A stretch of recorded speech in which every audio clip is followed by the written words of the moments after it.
એમણે હમણાં વક્તવ્ય આપ્યું એવા નર્મદા જિલ્લા આમ આદમી પાર્ટીના પ્રમુખ એવા નિરંજનભાઈ,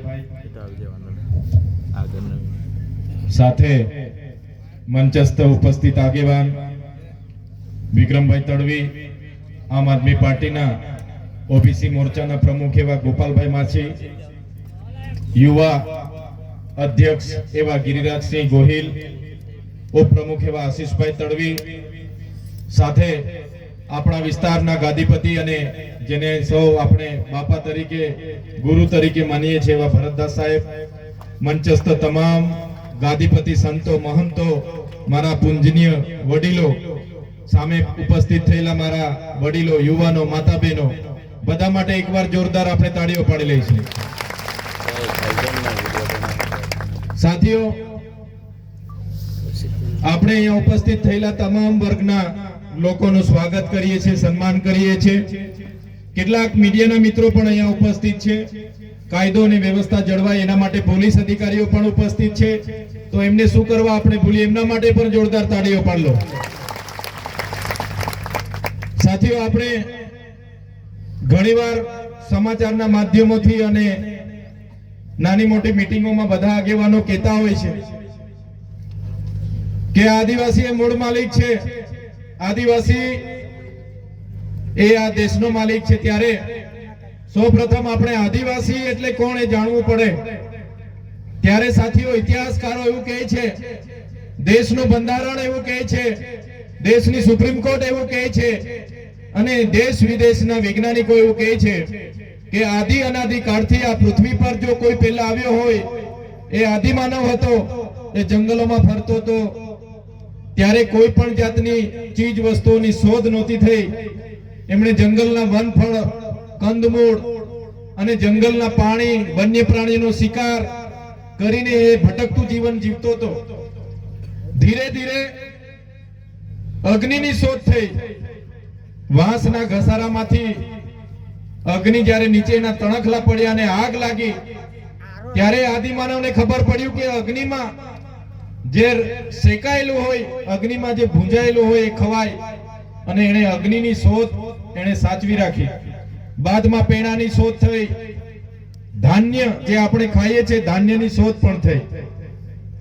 ધાન્યની શોધ થતા થતા અનેક હજારો વર્ષ પછી, આશરે આજે આજથી 40 થી 50,000 વર્ષ પહેલા ખેતીની શોધ થઈ અને એ આદિમાનવ એ સ્થાયી થયા.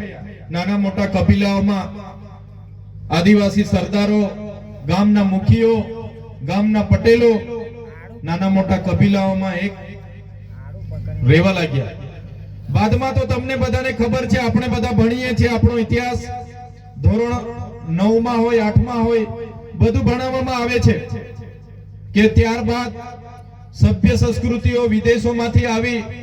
કેટલીક જાતિના લોકો યુરેશિયન થી આવ્યા, કેટલાક પોર્ટુગીઝ થી આવ્યા, કેટલાક મુગલોએ આક્રમણ કર્યું, ફ્રેન્ચોએ આક્રમણ કર્યું, હુણોએ આક્રમણ કર્યું, અને અનેકવાર ઇતિહાસકારોના કહેવા પ્રમાણે આ દેશ પર આક્રમણો થયા.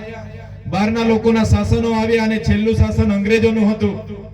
ત્યારે અંગ્રેજોના શાસન વખતે પણ આ વિસ્તારના આપણા પૂર્વજો, એ ચાહે બિરસા મુંડા હોય, ત્યાત્ય નાયક હોય, ખાદ્ય નાયક હોય, ટાટ્યા મામા હોય, ફૂલો ઝૂલો હોય, ગુરુ ગોવિંદજી હોય, ઝલકારી બાઈ હોય, રૂપસિંહ નાયક હોય, કે આપણા પૂર્વજોએ અંગ્રેજો સામે પણ યુદ્ધ છેડ્યું. અનેક સંઘર્ષો થયા, અનેક આપણા લોકો મરી ગયા, કેટલાય લોકો પોતાની શહીદી વહોરી દીધી, અને બાદમાં આઝાદી મળી. આઝાદી મળી ત્યારે આપણને બધાને અપેક્ષાઓ એવી હતી કે ચાલો હવે અંગ્રેજો તો જતા રહ્યા છે, હવે ભારતના દેશનું લોકશાહી રાજ્ય શાસન આવ્યું છે, લોકશાહીના ઢબે ચાલશે. ત્યારે આ લોકશાહી શાસનમાં આપણને બધાને ન્યાય મળશે. આપણને બધાને એમ હતું, સરકારો બની, વડાપ્રધાનો બન્યા, રાષ્ટ્રપતિ બની, મંત્રીઓ બન્યા, તંત્રીઓ બન્યા, અનેક રાજ્યો બન્યા, અને લોકશાહીના ઢબે શાસન ચાલતું ગયું.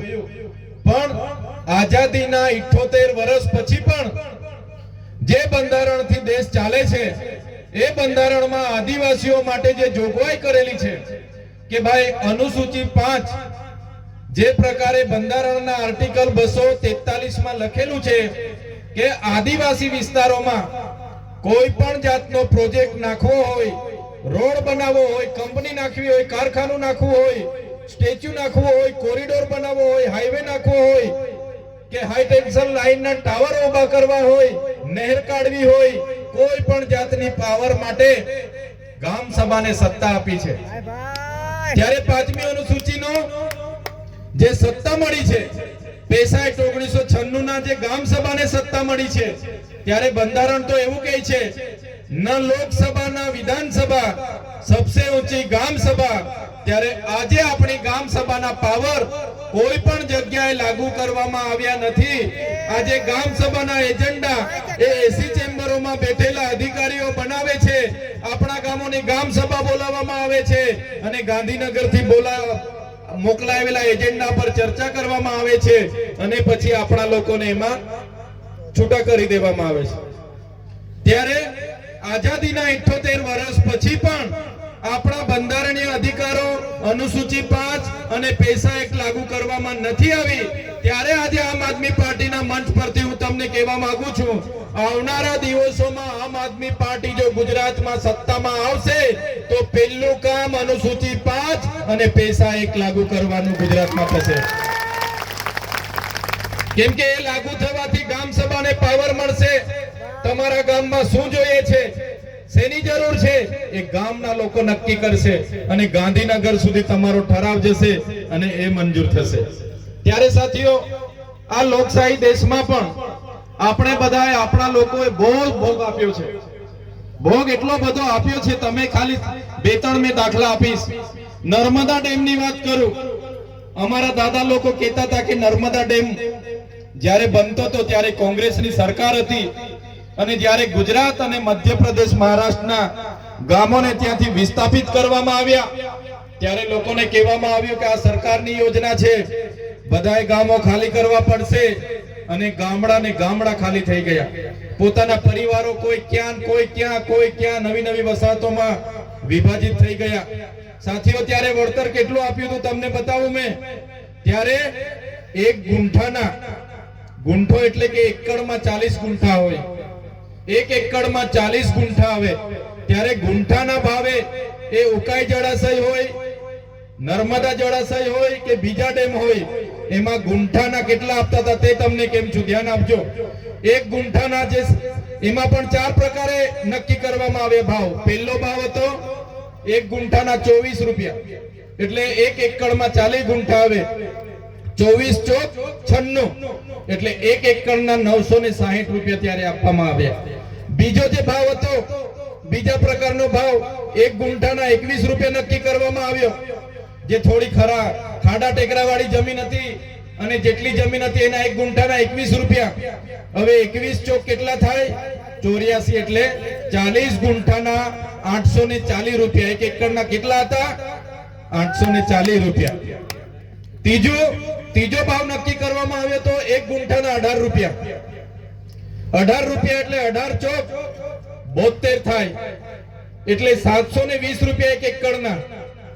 અને ચોથો ભાવ હતો એ 15 રૂપિયા ગુંઠાના હતા. ભાઈ, તે વખતે ધ્યાન આપજો તમે. જે લોકો વિસ્થાપિત થયા છે ને એમણે ભોગ આપ્યો છે, યાદ રાખજો.